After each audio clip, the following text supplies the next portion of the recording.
ഓണപരീക്ഷയെടുത്തിട്ടും പാഠപുസ്തകം നൽകാത്ത സർക്കാരിന്റെ ഉത്തരവാദിത്തമില്ലായ്മയ്ക്ക് ചുട്ട മറുപടി നൽകുകയാണ് തൊടുപുഴ പൂമാല ഹയർ സെക്കൻഡറി സ്കൂൾ.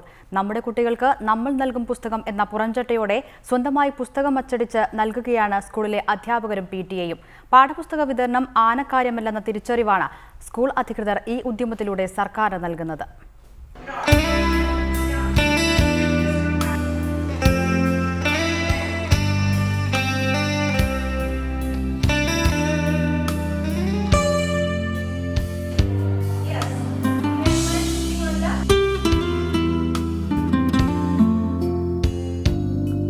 നമ്മുടെ കുട്ടികൾക്ക് നമ്മൾ നൽകും പാഠപുസ്തകം. സർക്കാർ തോറ്റെടുത്ത് വിജയിച്ചു കാണിച്ചതിന്റെ ചാരിതാർത്ഥ്യമാണ് പുസ്തകങ്ങളുടെ പുറംചട്ടയിലെ ഈ വാചകങ്ങളിലൂടെ പ്രകടമാകുന്നത്. ഓണപരീക്ഷ ആകുന്നതോടെ ഒരു പുസ്തകം കിട്ടില്ലെന്ന് ഞങ്ങൾ വിചാരിച്ചിരുന്നു. അപ്പോഴത്തേക്കും PTA ആളുകൾ ഞങ്ങൾക്ക് വേണ്ടിയിട്ട് ഒരു കൈപ്പുസ്തകം ഇറക്കി ഞങ്ങൾക്ക് വളരെയധികം പ്രയോജനപ്പെടുത്തുന്നുണ്ട്.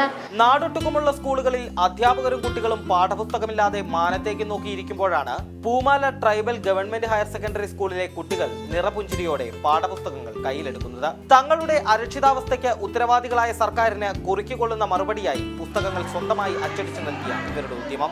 പറഞ്ഞാൽ ഈ അധ്യയന വർഷം സർക്കാർ കാണിച്ചത് ഏറ്റവും വലിയ ക്രൂരതയാണ് എന്ന കാര്യത്തിൽ ഒരു സംശയവുമില്ല. കാരണം വളരെ മുൻപേ തന്നെ പുസ്തകം പ്രിന്റ് ചെയ്ത് ഇറക്കേണ്ടതാണ്, ഉത്തരവാദിത്വം സർക്കാരിനുള്ളതാണ്. PTA-യും അധ്യാപകരും നാട്ടുകാരും കൈമൈ മറന്ന് പ്രവർത്തിച്ചതോടെ 1, 2, 4, 6, 8 ക്ലാസുകളിലെ മുഴുവൻ കുട്ടികളുടെ പക്കലും 15 വിഷയങ്ങളുടെ പാഠപുസ്തകങ്ങൾ സൗജന്യമായി എത്തി. ആശങ്കയൊഴിഞ്ഞ മനസ്സുമായാണ് ഈ കുട്ടികൾ ഓണപരീക്ഷയ്ക്ക് പേന കയ്യിലെടുക്കുക. യദു നാരായണൻ, റിപ്പോർട്ടർ, ഇടുക്കി.